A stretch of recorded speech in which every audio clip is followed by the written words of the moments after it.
HR වල හතරවෙනි පාඩම recruitment and selection. එතකොට අපි මුලින්ම ගත්තොතින් ඒ කියන්නේ recruitment and selection වල recruitment part එක තමයි මුලින්ම කතා කරන්න තියෙන්නේ. අපි නිකන් example එකක් විදිහට ගත්තොතින් ඒ කියන්නේ recruitment කියන එක තමයි අපි දන්න HR activity හැම එකකින්ම මුලින්ම අපිට හම්බෙන්නේ recruitment කියන එක. අපි නිකන් හිතමු example එකක් විදිහට ඔයාගේ ගේ විකුණන්න යනවා කියලා. එතකොට ඔයා මොකද්ද මුලින්ම කරන්න ඕන? You have to create awareness. ඔයා මුලින්ම awareness එකක් ගොඩනගන්න ඕනේ. ඒ කියන්නේ ඇත්තටම කම්පැනි ගෙදර විකුණනවා නම් කවුද මේ ගෙදර ගන්න ඉන්ට්‍රස්ට් එකක් තියෙන බයස්ලා කවුද කියලා awareness එකක් අඳුර ගන්න ඕනේ. ඒ කියන්නේ දැනුවත් භාවයක් ඇති කරන්න ඕනේ. ඒ වගේ තමයි HR වල ඒ කියන්නේ recruitment එකට ගියත් ඒ කියන්නේ සේවකයන් අලුතෙන් බඳව ගන්න ගියත් ඔයා මුලින්ම කරන්න ඕන awareness එකක් ඇති කරන්න ඕනේ. ඒ කියන්නේ job එකට එන්න කැමති කවුද මේ වගේ vacancy එකට apply කරන්න කැමති employeesලා candidatesලා කවුද කියලා awareness එකක් ඇති කරන්න ඕනේ. ඊට පස්සේ තමයි ඒගොල්ලන්ව attract කරගන්න ඕන. එතකොට ඔන්න ඊට පස්සේ අපි යනවා දෙවෙනි slide එකට. ඒකේ තියෙනවා selection and recruitment වල stages 3ක්. පළවෙනි stage එකේදී අපි recruitment කියන එක define කරනවා. ඒ කියන්නේදී ඒකෙදි වෙන්නේ අපි අර මුලින්ම කතා කරා JD JS ඒ කියන්නේ job description and job specification අන්න ඒ දේවල් දෙක prepare කරනවා. ඊට පස්සේ අපි recruitment වලදී decide කරනවා මොනවද terms and conditions කියලා. ඒ කියන්නේ ඔයා කියනවා මෙන්න මේවා තමයි terms and conditions. ඔයාව අපි job එකට ගන්නේ full time. එහෙම නැත්නම් part time. එහෙම නැත්නම් ඔයා අපේ internal employee කෙනෙක්. එහෙම නැත්නම් කියනවා ඔයා අපේ outsource කෙනෙක්. ඔයාට ඒ කියන්නේ අපි PF PTF දෙන්නේ නැහැ. ඒ වගේ terms and conditions මුලින්ම කියනවා. දෙවෙනි එක තමයි attracting candidates ලා attract කරගන්න හදන්නේ. එතකොට employer branding එකක් build up කරන්න පුළුවන්. ඔය employer branding කියන එක පස්සේ කතා කරනවා. ඊට පස්සේ evaluate කරන්න පුළුවන් alternatives. නැත්නම් තුන්වෙනි point එක තියෙනවා advertise about the vacancies. vacancies ගැන අපිට advertising කරන්න පුළුවන් එක methods වල newspaper advertisement එකක් නැත්නම් TV එකේ ඕන විදිහකට ඔයාට පුළුවන්. ඊට පස්සේ ওই දෙකම කරාට පස්සේ කියන්නේ recruitment කියන එක define කරාට පස්සේ employees ලා කියන්නේ candidates ලා attract කරගෙන අන්තිමට තමයි සිලෙක්ෂන් එකට යන්නේ. ඒ කියන්නේ සිලෙක්ෂන් එකේදීත් ඔයාට එක දේවල් කරන්න තියෙනවා. සිලෙක්ෂන් එකේදී තමයි ස්ක්‍රීනින් දේවල් සෝටිං තියෙන ඒවා පස්සේ කතා කරනවා. ඊට පස්සේ ඉන්ටර්විව් කරන්නේ සිලෙක්ෂන් එකට. ඊට පස්සේ ඇසෙස් කරනවා ඇසෙසින් ඒ කියන්නේ අගය කරනවා වගේ ඔෆර් කරනවා. ඊට පස්සේ එම්ප්ලොයිමන්ට් ඒ දේවල් ටික තමයි තියෙන්නේ.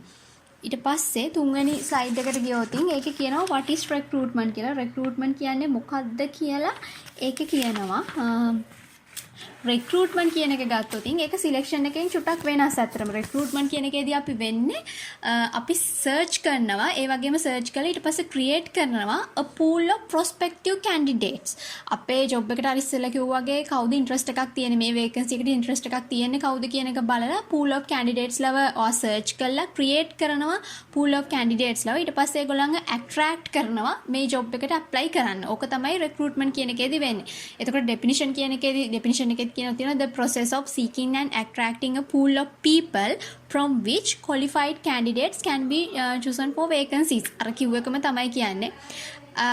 එතකොට මේ කියන recruitment කියන එක ගොඩක් important function එකක්. ඒකේ තමයි කියන්නේ අර organisation එකේ තියෙනවා අර HR plan එකේ අපි කතා කරනවානේ gaps ගැන අර මුලින් කලින් පාඩමේ කිව්වේ deficit එකක් වෙන්න පුළුවන් surplus එකක් වෙන්න පුළුවන් කියලා. ওই recruitment එකෙන් ඔක ලොකුවට වැදගත් වෙනවා. ඊට පස්සේ හතරවෙනි ස්ලයිඩ් එක ඒකේ කියනවා recruitment කියන එක යටතේ does the company really need a new employee. ඇත්තටම කම්පැනි එකට අලුත් employees ලා වැදගත්ද? ඒ කියන්නේ recruitment කියන එක වැදගත්ද? සේවකයන් බඳවා ගැනීම කොච්චර වැදගත්ද වගේ එකක් තමයි උතන තියෙන්නේ. එතකොට ඒකට reasons ඇයි අපි recruitment කරගන්නේ කියන එක තමයි කියලා තියෙන්නේ. improve company focus. ඊට පස්සේ අපිට අලුත් සේවකයන්ව බඳවාගත්තොත් අපේ operating cost එක reduce කරන්න ඒ වගේම control කරන්න පුළුවන්. free resources for other purposes. ඒ කියන්නේ දැනට ඉන්න සේවකයන්ව වෙන්න පුළුවන්. ඒගොල්ලන්ව වෙන දේවල් වලට යොදා ගන්න පුළුවන්. දැන් අලුතෙන්ම සේවකයෝ බඳවාගත්තොත් ඉන්නේ. ඊට පස්සේ අපිට gain access to world class capabilities. අපි අලුතෙන් සේවකයන්ව recruit කරගත්තොත් ඒගොල්ලෝ ගාව තියෙනවා fresh ideas. ඒගොල්ලන්ට තියෙනවා වෙනම skills. අපිට ඒවයින් වාසි ගන්න පුළුවන්. ඒ වගේම තමයි resources not available internally. ඒ කියන්නේ අපිට දැනට internal ඉන්න සේවකයෝ ප්‍රමාණවත් නැත්නම් අපිට අලුතෙන් කට්ටියව ගන්න වෙනවා අනිවාර්යයෙන්මනේ. ඒ වගේ තව ටිකක් තියෙනවා. ওই හේතු නිසා තමයි අපි recruitment කියන එක කරන්න ඕන. ඒකයි එච්චර එකම වැදගත්. ඊට පස්සේ කතා කරනවා recruitment policy එකක් ගැන. සාමාන්‍යයෙන් organizations ගත්තාම එක policy තියෙනවා. attendance policy ඊට පස්සේ ට්‍රාන්ස්පෝර්ට් පොලිසි එකක් වෙන්න පුළුවන් නේ. ඔය ඕනම පොලිසි එකකින් කියන්නේ ඒ කියන්නේ ඕගනයිසේෂන් එක කොහොමද වැඩ කරන්නේ කියලා. දැන් අපි ඇටෙන්ඩන්ස් පොලිසි එකක් ගත්තොත් ඇටෙන්ඩන්ස් පොලිසි එකේ තියෙන්නේ කොහොමද ඕගනයිසේෂන් එක එම්ප්ලොයිස්ලාගේ ඇටෙන්ඩන්ස් රෙකෝඩ් කරන්නේ, කොහොමද ඇටෙන්ඩන්ස් මාක් කරන්නේ. ඊට පස්සේ ට්‍රාන්ස්පෝර්ට් පොලිසි එකක් ගත්තොත් කොහොමද සේවකයන්ව ප්‍රවාහනය කරන්නේ, මොන වගේ ෂිප්ස් වලද, මොනවද ඒ කියන්නේ යූස් කරන වාහන, අර ඒ වගේ දේවල්. එතකොට රික්‍රූට්මන්ට් පොලිසි එක කතා කරන්නේ ඔක්කොම රික්‍රූට්මන්ට් ඇක්ටිවිටීස් සම්බන්ධයෙන් තියෙන ප්‍රින්සිපල්ස්, නෝම්ස්, රූල්ස් ඕගනයිසේෂන් එකේ යූස් කරන දේවල්. එතකොට නිකන් එක්සැම්පල් එකක් විදිහට ඔන්න ඕගනයිසේෂන් එකේ රික්‍රූට්මන්ට් පොලිසි එකේ කියන්න පුළුවන් ඔය රික්‍රූට්මන්ට් එකක් කරනවා නම් මොකක් හරි ජොබ් එකක කියන්නේ වේකන්සි එකක් සම්බන්ධයෙන් රික්‍රූට් කරගන්නව නම් මුලින්ම you should be internally announced first. මුලින්ම ඔයා announce කරන්න ඕනේ internally දැනට ඉන්න employeesලාට. ඒ වගේම තමයි තව කියනවා අපි හිතමුකෝ ගොඩක් වයසට ගියපු එහෙම කවුරුහරි සේවකයෙක් දැන් ඔන්න එයා රිටයර් වෙන්න හදනේ. රිටයර් වෙද්දී එයාගේ පෝස්ට් එක කියන්නේ වේකන්සි එකක් වෙනවනේ දැන්. එතකොට මුලින්ම ඔයා chance එක දෙන්න ඕනේ එයාලගේ ළමයින්ට. එහෙම තියෙනවනේ ගවර්න්මන්ට් එකේ තියෙනවා. ඒ කියන්නේ අර තාත්තා යද්දී තාත්තගේ ජොබ් එක ඒ කියන්නේ පුතාට හම්බ වෙන්න පුළුවන්. අර ඒ වගේ රික්‍රූට්මන්ට් පොලිසි එකේ කියනවා රික්‍රූට්මන්ට් එක සම්බන්ධයෙන් තියෙන ඔක්කොම ප්‍රින්සිපල්ස්, නෝම්ස් ඒ දේවල්. එතකොට ඊළඟ ස්ලයිඩ් එක ඒකේ තියෙනවා රික්‍රූට්මන්ට් ප්‍රොසෙස් එක කොහොමද මේ කියන රික්‍රූට්මන්ට් කියන එක වෙන්නේ කියලා. මුලින්ම අපි කිව්වා HR ප්ලෑනින් එකට තමයි යන්නේ. අපි ඉස්සෙල්ලා කතා කර පාඩම HR ප්ලෑනින්. ඒකේ තියෙනවා HR ප්ලෑන් එක අපි කිව්වා බිස්නස් ස්ට්‍රැටජික් ඒ කියන්නේ බිස්නස් ප්ලෑන් එකට අනුව හදනවා කියලා. ඊට පස්සේ අපි HR රික්වයර්මන්ට් එක අයිඩෙන්ටිෆයි කරගන්නවා. ඒ කියන්නේ අපිට තියෙන්නේ ગેප් එකක් කියන්නේ අපිට තියෙන සර්ප්ලස් එකක්ද ඩෙෆිසිට් එකක්දනේ. ඒ වගේ කොච්චර සේවකයෝ ප්‍රමාණයක් අවශ්‍යද කියන එක අපි ෆියුචර් ෆෝකාස්ට් එකක් කරනවා. ඊට පස්සේ අපි ජොබ් ඇනලිසිස් එක කරනවා. ජොබ් ඇනලිසිස් එකේදී අපි මතකයි කතා කරා අපි ජොබ් ඩිස්ක්‍රිප්ෂන් එක ඒ වගේම තමයි ජොබ් ස්පෙસિෆිකේෂන් ඒ දේවල් කතා කරා. එතකොට ජොබ් ඇනලිසිස් එකේදීම අපිට හිතන්න පුළුවන් ඒ කියන්නේ අපිට කියන්නේ හිතන්න පුළුවන් අපි රික්‍රූට්මන්ට් එකකට යනවද එහෙම නැත්නම් රික්‍රූට්මන්ට් එක වෙනුවට අපි වෙන ඕල්ටර්නේටිව් එකක් යූස් කරනවද කියලා. ඒ කියන්නේ අපිට සේවකයෝ අලුතෙන්ම රික්‍රූට් කරගන්න ඕනේ නැහැ. අපිට ඕන නම් අවුට්සෝස් කරන්න නැත්නම් ටෙම්පරරි එම්ප්ලොයිමන්ට් එකට යන්න නැත්නම් එම්ප්ලොයි ලීසින් ওই වගේ එක එක මෙතඩ්ස් කතා කරන්නේ ඒ දේවල් වලට යන්නත් පුළුවන්. ඊට පස්සේ ඩිසිෂන් ටු රික්‍රූට් ඔන්න අපි තීරණය කරා හරි අපි රික්‍රූට් කරනවා කියලා. ඊට පස්සේ අපි රික්‍රූට්මන්ට් එකයි රික්‍රූට්මන්ට් මෙතඩ් එකයි තෝරගන්න ඕනේ. රික්‍රූට්මන්ට් මෙතඩ් එක කියන්නේ ඔයා ඒ කියන්නේ සේවකයන්ව රික්‍රූට් කරගන්න යූස් කරන්නේ මොන වගේ මෙතඩ් එකක්ද නිකන් ඒක වෙනස් වෙන්න පුළුවන්. අපි හිතුවොත් දැන් ඔයාලට රික්‍රූට් කරගන්න ඕන වෙනවා හරි තරුණ සේවකයෙක්ව මොකක් හරි පෝස්ට් එකකට. එතකොට ඔයාලට පුළුවන් ඕක ඇඩ් එක දාන්න ටීවී එකේ දාන්න පුළුවන් නැත්නම් නෙට් එකේ දාන්නත් පුළුවන්. හැබැයි ඔයාලට ඕන වෙනවා ලයිබ්‍රරියන් කෙනෙක්ව ඒ කියන්නේ රික්‍රූට් කරගන්න 60+ ඒ කියන්නේ අවුරුදු 60ට වඩා වැඩි පුද්ගලයෙක්ව. එතකොට ඔයා නෙට් එකේ දැම්මොත් ඒක එච්චරම හරියන්නේ නැහැ. ගොඩක් වෙලාවට ඔයාලට පුළුවන් එතකොට නිවුස් පේපර් ඇඩ්වර්ටයිස්මන්ට් එකක් නැත්නම් ගවර්න්මන්ට් බජට් ඔය වගේ මොකක් හරි අර කියන්නේ ඒගොල්ලෝ බලන ඒගොල්ලෝ පාවිච්චි කරන මොකක් හරි ක්‍රමයක ඔය ඇඩ් එක දාන්න. අර ඒක තමයි කියන්නේ හරි රික්‍රූට්මන්ට් මෙතඩ් එකක් යූස් කරන්න ඕන කියලා. ඊට පස්සේ ඊළඟ එකේදී වෙන්නේ රික්‍රූට්මන්ට් ප්‍රෝග්‍රෑම් එක ඉම්ප්ලිමන්ට් කරා. අන්තිම ස්ටෙප් එකේදී අපි කියනවා ඒ කියන්නේ රික්‍රූට්මන්ට් ප්‍රෝග්‍රෑම් එක ඉම්ප්ලිමන්ට් කරාටම වැඩක් නැහැ. අපි ඒක ඉවැලුවේට් කරන්න ඕන. රික්‍රූට්මන්ට් ප්‍රෝග්‍රෑම් එක හරියට වුණාද නැද්ද? ඒ දේවල් අපි හොයලා බලන්න ඕන. ඒ කියන්නේ එතෙන්දී බලනවා අපි we need to see whether you get right or wrong recruitment. හරියට recruitment කරාද නැද්ද කියන එක තමයි ඔතනදී බලන්නේ. ඊට පස්සේ ඊළඟ ස්ලයිඩ් එක employer branding. employer branding කියන එක අපිට අර මුලින්ම හම්බුණා ඒ වචනේ before recruitment. recruitment එකට යන්න කලින් ඔයා බලන්න ඕනේ employer branding එකක් ගැන. employer branding කියන්නේ මෙන්න මෙහෙම දෙයක්. දැන් සාමාන්‍යයෙන් ඕගනයිසේෂන් එකට හරි වටිනවා employer branding එකක්. මොකද ඔයා කියන්නේ ඔයා විකුණන ප්‍රොඩක්ට් වල බ්‍රෑන්ඩ් එක විතරක් කියන්නේ හැදුවට වැඩක් නැහැ. ඔයාට හොඳ employer brand එකක් තියෙනවා. ඒ කියන්නේ ඔයාගේ ඕගනයිසේෂන් එක ගැන හොඳ clear image එකක්, හොඳ perception එකක් society එකට මිනිස්සුන්ට දෙන්න ඕන. ඔයාගේ ඕගනයිසේෂන් එක promote කරන්න ඕන. ඕක තමයි උතන employer branding කියන්නේ. includes activities that help to consolidate ඒ කියන එතන කියන්නේ අර company එකේ image එක නැත්නම් ඕගනයිසේෂන් එකේ culture එක. ඇයි අපේ ඕගනයිසේෂන් එක අනිත් ඕගනයිසේෂන් වලින් different වෙන්නේ? අපේ unique style එකක් තියෙනවා. ඒ වගේ හොඳ reputation එකක්, හොඳ perception එකක් ඕගනයිසේෂන් එක ගැන බිල්ඩ් අප් කරන්න ඕනේ. ඒක තමයි උතන employer branding කියලා කියන්නේ. ඊට පස්සේ ඊළඟ ස්ලයිඩ් එක 8 වෙනි ස්ලයිඩ් එක ඒකේ කියනවා components of employer branding. එතකොට මුලින්ම අපිට පේනවා employer branding එකේ objective එක කියනවා. ඒ කියන්නේ place your company a preferred employer in the mindset of people. එතන කියනවා මිනිස්සුන්ගේ mindset එකට, يعني මිනිස්සුන්ගේ මනස ඇතුළට ආවනවා අපේ company එක තමයි ඔයාලට වැඩ කරන්න හොඳම තැන. මේක තමයි නියම තැන. අර ඒ වගේ හොඳ clear image එකක්, හොඳ picture එකක් build up කරන්න ඕන මිනිස්සුන්ගේ mindset එක ඇතුළේ. එතකොට ඔය කියන්නේ employer branding එක අපි හදන්න ඕන. ඒ කියන්නේ නිකන් දෙන්නෙක්ගේ ඔළුව ඇතුලේ වගේ. කියන්නේ එකක් අපි ඔය employer branding එක හදන්න ඕන අපේ society එක ඇතුලේ. society එක ඇතුලේ හොඳ mindset එකක්, හොඳ image එකක් build up කරන්න ඕන organisation එක ගැන. අනිත් පැත්තෙන් අපි හොඳ positive image එකක් හදන්න ඕන potential employees ලගේ ඇතුලේ. කියන්නේ දැනට අපිත් එක වැඩ කරන්නේ නැහැ. හැබැයි අපේ organisation එකේ වැඩට ගන්න පුළුවන්. ඒ කියන්නේ රැකියාවකට අයදුම් කරાવી කියලා හිතන පිරිසක් ඉන්නවනේ. ඒගොල්ලන්ගේ හිත ඇතුලේ හොඳ එකක් ගොඩනගා ගන්න ඕනේ. දැන් ඔයි සොසයිටි එක ඇතුලේ ගත්තොත් සොසයිටි එකට ලොකු බලපෑමක් කරන්න පුළුවන් සේවකයන්ට. අපි නිකන් එක්සැම්පල් එකක් විදියට ගත්තොත් ඒක රික්‍රූට්මන්ට් කියන එකටම අදාළ වෙන එකක් නෙමෙයි. රික්‍රූට්මන්ට් වලටම අදාළ වෙන එකක් ගමු. අපි රික්‍රූට්මන්ට් වලට අදාළ වෙන එකක් ගත්තොත් ඒ කියන්නේ අපි හිතුවොත් ගාමට් එකක් තියෙනවා. ගාමට් එකේ දැන් උන් රික්‍රූට්මන්ට් කරන්න හදන්නේ. ගෑනු ළමයිව එහෙම වැඩට ගන්න හදන්නේ. ඒ කියන්නේ එතකොට සොසයිටි එකට මොන වගේ පර්සෙප්ෂන් එකක්ද තියෙන ওই ගාමට් එක ගැන. නැත්නම් ওই ඕගනයිසේෂන් එක ගැන සොසයිටි එක කියන්න පුළුවන්. අපෝ ගෑනු ළමයිට උතන වැඩ කරන්න හොඳ නෑ. එහෙම කියන්නේ ගාමට් එක කියන්නේ ගෑනු ළමයිට වැඩ කරන්න හොඳ නැහැ. මේ වගේ අර සොසයිටි එකේ පර්සෙප්ෂන් එකක් තියෙනවනේ. ඒකෙන් ලොකු ඉම්පැක්ට් එකක් තියෙනවා ඉම්ප්ලොයිස්ලට. ඒ කියන්නේ වැඩට එන්න හිතාගෙන ඉන්න අයට. එතකොට ඒ නිසා සොසයිටි එක ඇතුලේ හොඳ ඉමේජ් එකක්, හොඳ කියන්නේ එම්ප්ලොයි බ්‍රෑන්ඩින් එකක් හදන එක වැදගත්. ඊට පස්සේ පොසිටිව් ඉමේජ් එකක් අනිවාර්යයෙන්ම හදන්න ඕන පොටෙන්ෂල් එම්ප්ලොයිස් කියන්නේ එම්ප්ලොයිස් ලගෙත් ඇතුලේ. ඒක තමයි එතන කියන්නේ ස්ලයිඩ් එකේ කිව්වේ ඒක ඔබ්ජෙක්ටිව් එකයි අපි කාගේ ඇතුළේද එම්ප්ලොයි බ්‍රෑන්ඩින් එක බිල්ඩ් අප් කරන්නේ සොසයිටි එක ඇතුලේ වගේම අපේ පොටෙන්ෂල් එම්ප්ලොයිස් ලගෙත් ඇතුලේ. ඊට පස්සේ කියනවා employee branding strategies. Employer branding එකක් අපිට හදන්න පුළුවන් ක්‍රම දෙකක් තියෙනවා. virtual strategy එකක් use කරන්නත් පුළුවන්, නැත්නම් absolute strategy එකක්. virtual කියලා කියන්නේ සාමාන්‍යයෙන් computer base අපි ඔය දැන් කරන්නේ net එක use කරගෙන අන්න ඒ වගේ දේවල්. absolute strategy එකකදී වෙන්නේ සාමාන්‍යයෙන් හැම organisation එකක්ම normally use කරන method තමයි එතන කතා කරන්නේ.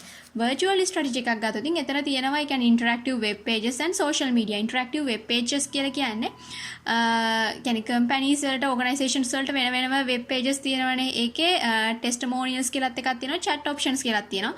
chat options කියලා කියන්නේ සාමාන්‍යයෙන් කාට හරි උදව්වක් ගන්න ඕන නම් මේ organisation එක වගේ දැනගන්න ඕන නම් يعني virtual assistant කෙනෙක් ඉන්නවා ඔයාලට help කරන්න. අර ඒක තමයි chat options කියන්නේ. ඔයාලට chat කරන්න පුළුවන් ඒකත් එක්ක. ඊට පස්සේ testimonials කියලා කියන්නේ people who come and join. AIA company එක ගත්තොත් ඒගොල්ලන්ට ගොඩාක් ටෙස්ටිමෝනියල්ස් ලා ඉන්නවලු. ඒගොල්ලන්ට හොඳ ඒ කියන්නේ YouTube channel එකක් තියෙනවා. ඒ වගේම හොඳ web page එකක් තියෙනවා. ඒ web page එකයි ඒ YouTube channel එකයි හරහා ඇවිල්ලා ඒගොල්ලන්ත් එක්ක එකතු වුණු ටෙස්ටිමෝනියල්ස් ලා ගොඩක් ඉන්නවා කියලා කියනවා. social media ගත්තොත් අපි දන්නවා ගොඩාක් organizations වලට වෙන වෙනම separate pages තියෙනවා. ඒ වගේම තමයි ගොඩක් ඒ කියන්නේ මේ companies කන්සර්න් කරන්න ඕන මොනවාද ඒගොල්ලෝ දාන පෝස්ට් කියලා. ඒ වගේම හොඳට අප්ඩේට් එකක් දෙන්න ඕන. නිකම්ම පේජ් එකක් නිකම්ම channel එකක් තිබිලා වැඩ නැහැ. අනිවාර්යයෙන්ම අප්ඩේට් කරන්නම ඕන.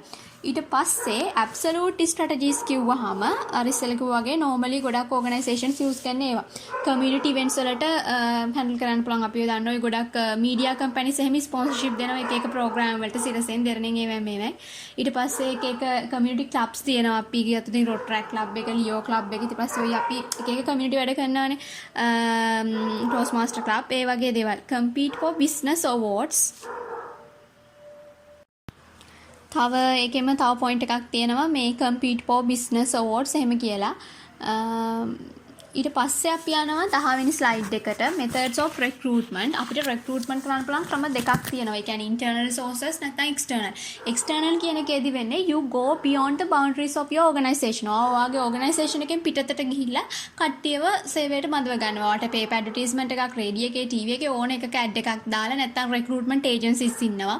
ඕන දෙයකින් ඔයාට එහෙම ගන්න පුළුවන්. නැත්නම් job fairs තියෙනවා රැකියාව වෙළඳ පොළවල්. ඒ කියන්නේ රැකියාව පොළවල් ඒ වගේ දේවල්. ඊට පස්සේ internal sources ගත්තොත් ඒ කියනවා කම්පැනි එකෙන් පිටතට යන්නේ නැහැ. ඔයා ඕගනයිසේෂන් එකේ ඉන්න අයගෙන්ම recruit කරගන්නවා. all vacancies should inform first to internally. මුලින්ම vacancy එකක් තියෙනවනේ ඒක ඇත්තටම internally තමයි කියන්න ඕන.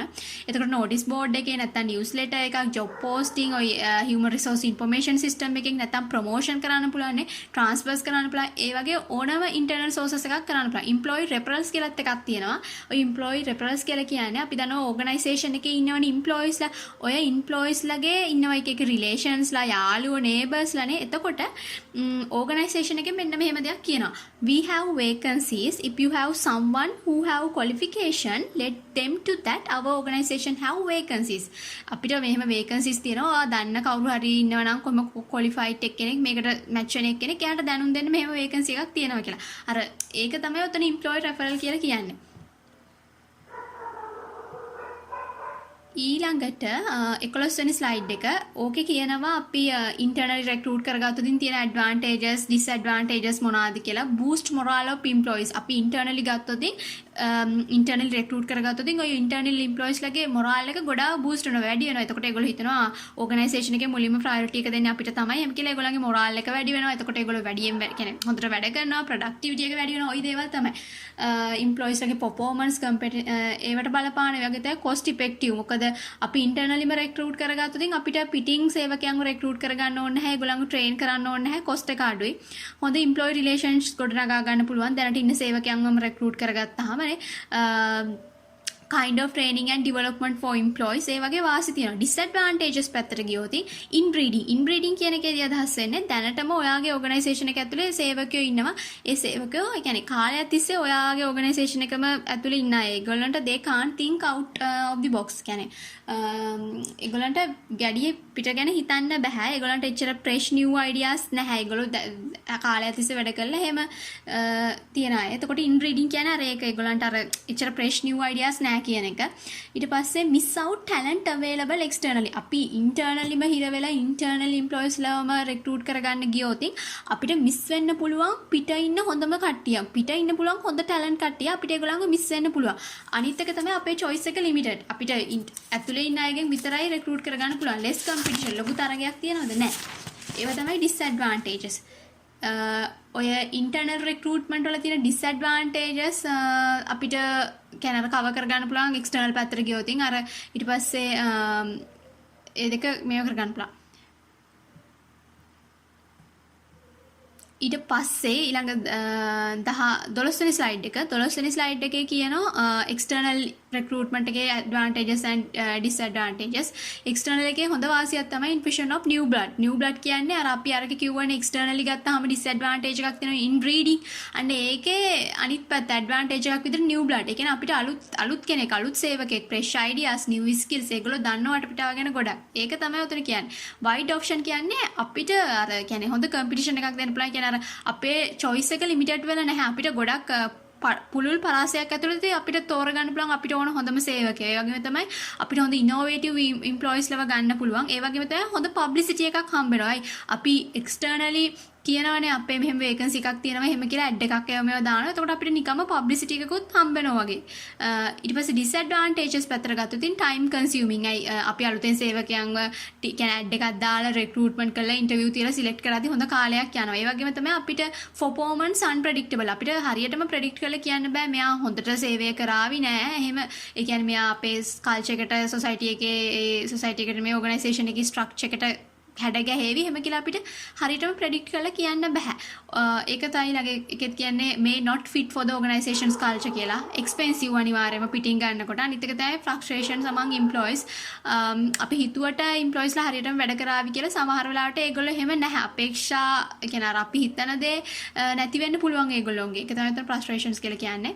ඊට පස්සේ ඔන්න දැන් recruitment part එක ඉවරයි. recruitment part එකේදී අපි කතා කරා කියන්නේ recruitment අයිතියෝතින් කියන්නේ recruitment එකේ අර stages නැත්නම් 3 stages ගැන කතා කරා. recruitment කියන්නේ මොකක්ද? ඇයි ඒක එච්චර වැදගත්? ඒකේ policy එක කතා කරා, process එක කතා කරා. ඊට පස්සේ employer branding කියන එක ගැන කතා කරා. ඒ කියන්නේ employer branding කියන එකේ objective එක සහ ඒක බලපාන්නේ society එකටයි සාමාන්‍ය potential employees ලටයි කිව්වනේ. ඊට පස්සේ branding strategies දෙකක් ගැන කතා කරා. virtual strategy එකයි, absolute strategy එකයි. ඒ වගේම තමයි recruitment methods ඒවයි තියෙන disadvantages and advantages ඒ ඔක්කොම කතා කරා. දැන් ඊළඟට තියෙනවා selection part එක. සිලෙක්ෂන් කියන එකේදී වෙන්නේ මොකද්ද? ඔයා දැන් රික්‍රූට්මන්ට් එකෙන් හදලා තියෙන්නේ pools of applicants. ওই pools of applicants කෙන් කියන්නේ ඔය සමූහයක් ඔයා හදලා තියෙන applicants ලාගෙන් ඒගොල්ලන්ගෙන් හොඳම most suitable applicants ලා ටිකව choose කරගන්නවා, තෝරගන්නවා. Selection is the process of choosing the most suitable applicant from the pool of applicants identified in recruitment. ඒකත් ගොඩක් important HR function එකක් කියලා කියනවා. ඊට පස්සේ 14 වෙනි ස්ලයිඩ් එකේදී සිලෙක්ෂන් ප්‍රොසෙස් එක තියෙනවා. දැන් HR ප්‍රොසෙස් එක කියන්නේ රික්‍රූට්මන්ට් ප්‍රොසෙස් එක වගේම සිලෙක්ෂන් වලත් ප්‍රොසෙස් එකක් තියෙනවා. සිලෙක්ෂන් ප්‍රොසෙස් එකට ගියොත්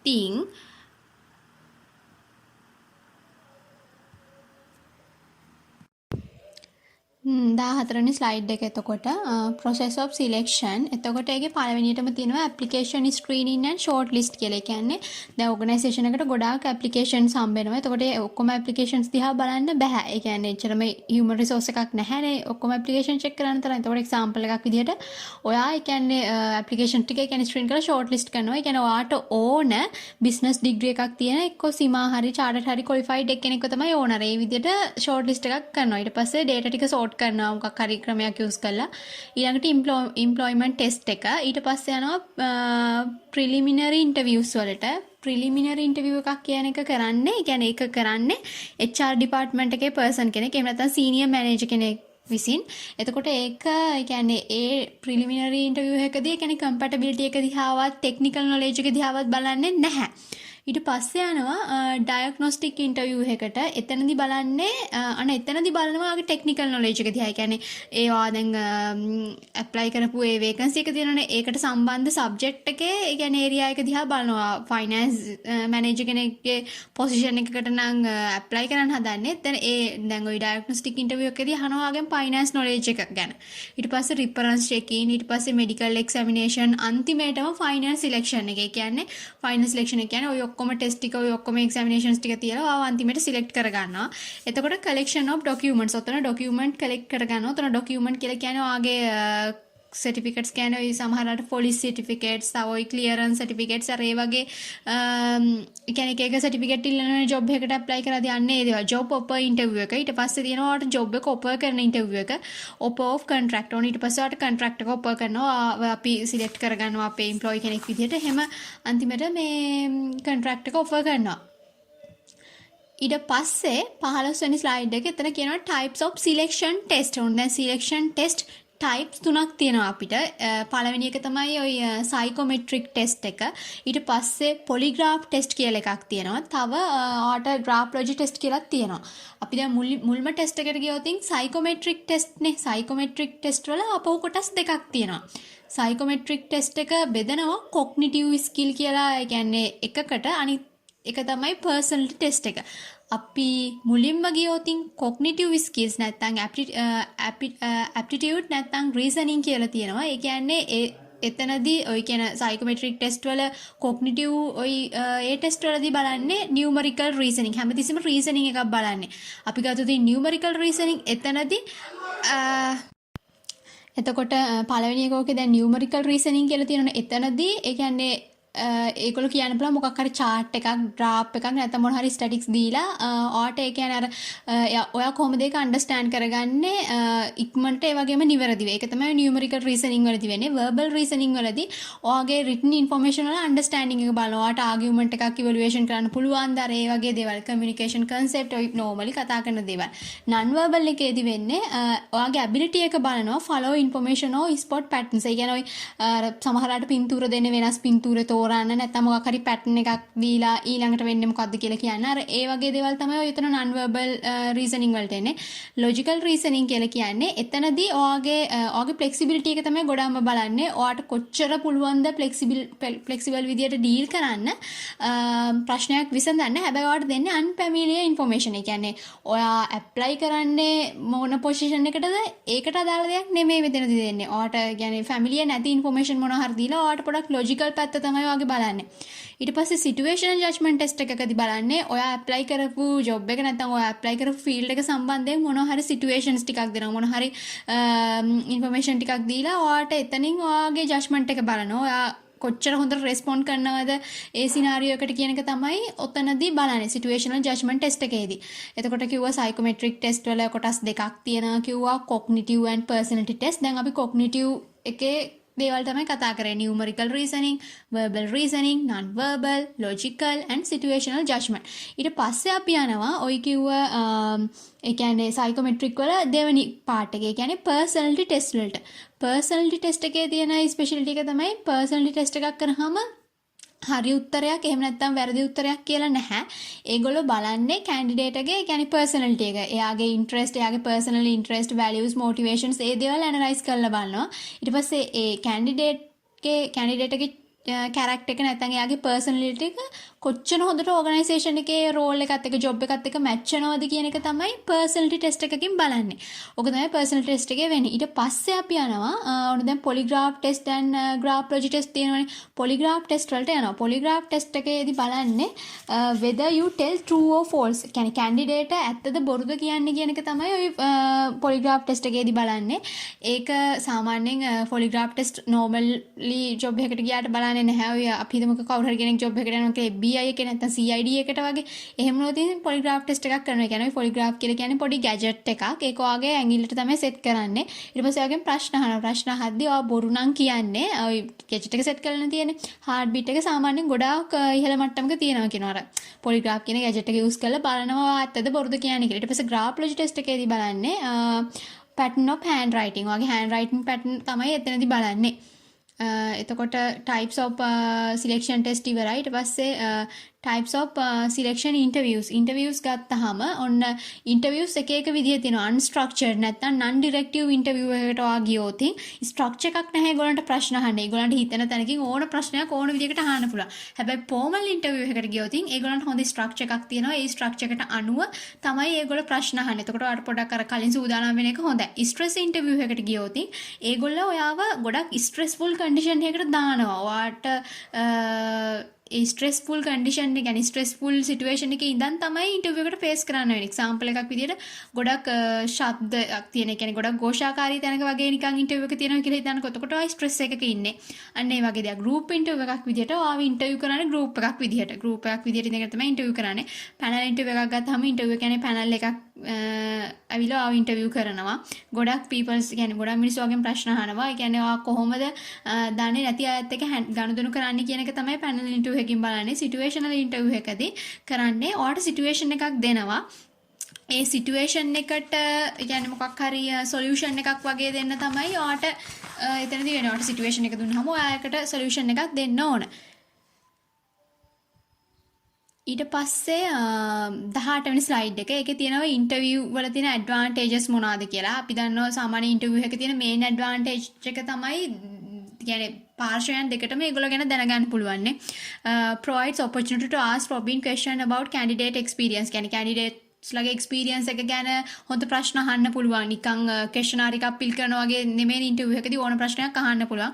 කම්පැනි එකට ඒගොල්ලන්ගේ ජොබ් එක ගැන හොඳට එක්ස්ප්ලেইন කරන්න පුළුවන්. ඒ වගේම තමයි කැන්ඩිඩේටටත් හම්බ වෙනවා හොඳ ඔපචුනිටි එකක්. එයාටත් ඕන ප්‍රශ්නයක් ජොබ් එක ගැන අහන්න පුළුවන්. හොඳ ඔපචුනිටි එකක්. මොකද මේක ෆේස් ටු ෆේස්. එතකොට දෙගොල්ලන්ටම කියන්නේ පාටිස් දෙකටම පුළුවන් හොඳ ඇසෙස්මන්ට් එකක් කරන්න. ඒ කියන්නේ කැන්ඩිඩේටට පුළුවන් මෙතන ජොබ් එක හොඳයිද මට කරන්න පුළුවන් වේද එහෙම කියලා හොඳට නිගමනයකට ලැබෙන්න. එතකොට ජජ් බෝඩ් එකටත් පුළුවන් මේ කැන්ඩිඩේට හොඳයිද නැද්ද එහෙම කියලා හරියටම තීරණයක් ගන්න. එතකොට ඇඩ්වාන්ටේජස් ගොඩක් තියෙනවා. මේන් ඇඩ්වාන්ටේජ් එක තමයි ඉතින් ඉන්ටර්විව් එකක් ෆේස් ටු ෆේස් වෙද්දී දෙගොල්ලන්ටම දෙගොල්ල ගැන දැනගන්න පුළුවන් කියන එක. හැබැයි ඉන්ටර්විව් වල ඩිස්ඇඩ්වාන්ටේජස් තියෙනවා. 19 වෙනි ස්ලයිඩ් එකට ගියොත් ඉන්ටර්විව් එකේ තියෙන පළවෙනි ඩිස්ඇඩ්වාන්ටේජ් එක තමයි මේ lack validity in making sound judgment. ඔයා ඉන්ටර්විව් එකට ගිහිල්ලා ජජ් බෝඩ් එක විදිහට ඔයා ගන්නේ sound judgment එකක් නම්. ඒ කියන්නේ sound judgment එකක් ගත්තොත් ඒකේ වැඩක් නැහැ. validity එකක් නැහැ ගන්න තීරණේ. කියන්නේ අපි හිතුවොත් රෝං ජජ් බෝඩ් එකක් නම් ජජ් බෝඩ් එක වැරදි නම් ඒගොල්ලෝ හරියට එක දෙයක් කරන්නේ නැත්නම් වැඩක් නැහැ. ඒගොල්ලෝ වැරදි කට්ටියව තමයි රෝං පීපල්ව තමයි හයර් කරගන්නේ. ඒක එතන කියන්නේ මේ lack validity in making sound judgment කියන්නේ ඒක. ඊට පස්සේ release on the skills of the interviewer and තුන්වෙනි එක තියෙනවා can make biased decisions. ඔතන biased decision කියන එකේදී වෙන්නේ අපි මම හිතනවා OB වලටද කොහෙද ඔය කරා ඔය halo horns effect අර ඒ වගේ දේවල් කතා කරා. ඒ කියන්නේ ජජ් බෝඩ් එක තීරණ ගන්නවා මොකක් හරි දෙයකට biased වෙලා. ඒ කියන්නේ දැන් අපි හිතමුකෝ ජජ් බෝඩ් එකේ ඉන්න කෙනෙක් පළවෙනි එක අපි ගමුකෝ similar to me effect කියලා. එතකොට එයා හැමතිස්සෙම try කරන්නේ එයා වගේ කෙනෙක්ව job එකට ගන්න. එයා බලනවා එයාගේ තියෙන මොකක් හරි ලක්ෂණයක් අරගෙන ඒ එක ලක්ෂණයක් හරි තියෙනවා නම් මේ candidate එකට එයාව ගන්න. ඒ කියන්නේ එයා බලනවා දැන් ඔන්න ජජ් බෝඩ් එකේ ඉන්නවා නම් ඔයාගේ පැත්තේ ඉන්න කෙනෙක් ආවොතින් ඉන්ටර්විව් එකට ඔයා කැමති එයාව ගන්න. නැත්නම් ඔයාගේ ඉස්කෝලේ කෙනෙක් වගේ ආවොතින් ඔයා කැමති එයාව ගන්න. නැත්නම් ඔයා බලනවා මෙයා ටිකක් මං වගේ මට තියෙන qualificationsම තියෙනවා. ටිකක් මම මෙයාව තෝරගත්තොත් හොඳයි. අන්න ඒ වගේ දෙයක්. ඔයාට ආදේශ කරලා බලනවා. හාලෝ ඉෆෙක්ට් එකේදී වෙන්නේ ඔය කියන කැන්ඩිඩේටට ගොඩාක් නෙගටිව් කියන්නේ කැරක්ටරිස්ටික් නෙගටිව් බිහේවියර් එකක් වෙන්න පුළුවන් තියෙන්නේ. හැබැයි එක පොසිටිව් සයින් එකක් තියෙන්න පුළුවන්. ඔන්න ඔය පොසිටිව් සයින් එක අල්ලගෙන ඔයා try කරනවා එයාවම කොහොම හරි job එකට ගන්න. ඕක තමයි halo effect එක කියන්නේ. සමහරලාට එයා කියන්නේ හොඳම කෙනා නෙමෙයි වෙන්න පුළුවන්. එයාගේ අනිත් ලක්ෂණ ටික ඔක්කොම නරක වෙන්න පුළුවන්. හැබැයි එයා කියන්නේ හොඳට කතා කරනවා නිකන් මවාපෑමක් වගේ වෙන්න පුළුවන්. හැබැයි හොඳට කතා කරනවා. ඒක තමයි එයාගේ positive sign එක. ඔයා ඒක use කරලා එයාවම කොහොම හරි job එකට ගන්න try කරනවා. horns effect එක කියන්නේ halo එකේ අනිත් පැත්ත. ඒ කියන්නේ ওই candidate ගේ ඔක්කොම තියෙන්නේ කියන්නේ හොඳ ලක්ෂණ ඔක්කොම හොඳයි. හැබැයි එක පොඩි නරක දෙයක් තියෙනවා. ඔයා ඒ නරක දේ අල්ලගෙන යාව ජොබ් එකට ගන්නේ නැතුව ඉන්නවා. ඒ කියන්නේ එක්සැම්පල් එකක් විදිහට ওই කැන්ඩිඩේටට ඔක්කොම qualifications, education qualifications, behavior එක හරි හොඳයි. හැබැයි යාගේ බෙල්ලේ පොඩි ටැටු එකක් තියෙනවා. ඔයා එතකොට අර ඒ පොඩි දේ අල්ලගෙන එයාව ජොබ් එකට ගන්නේ නැතුව ඉන්න පුළුවන්. අන්තිම එකක් තියෙන ඒ වගේ එකක් තමයි do not necessarily assess competence required for a particular job. ওই ටික තමයි එතකොට ඉන්ටර්විව් එකක තියෙන disadvantages. අපහු දැන් අපි recruitment කරන එක ඉවර කරා. ඊට පස්සේ selection ගත්තා. selection කියන්නේ මොකක්ද කියලා කිව්වා. selection process එක ඊට පස්සේ selection test අපි කිව්වා types කීපයක්ම තියෙනවා කියලානේ. psychometric, polygraph, ඊට පස්සේ graphology ඒ දේවල් ගැන කතා කරා. ඊට පස්සේ selection interviews ගැන කතා කරා. unstructured, formal, stress, group, panel, situation. ඊට පස්සේ mainly ඕනම interview එකක තියෙන disadvantages ඒ වගේම advantages ගැන අන්තිමේට කතා කරා. එතකොට ඒක ඉවරයි.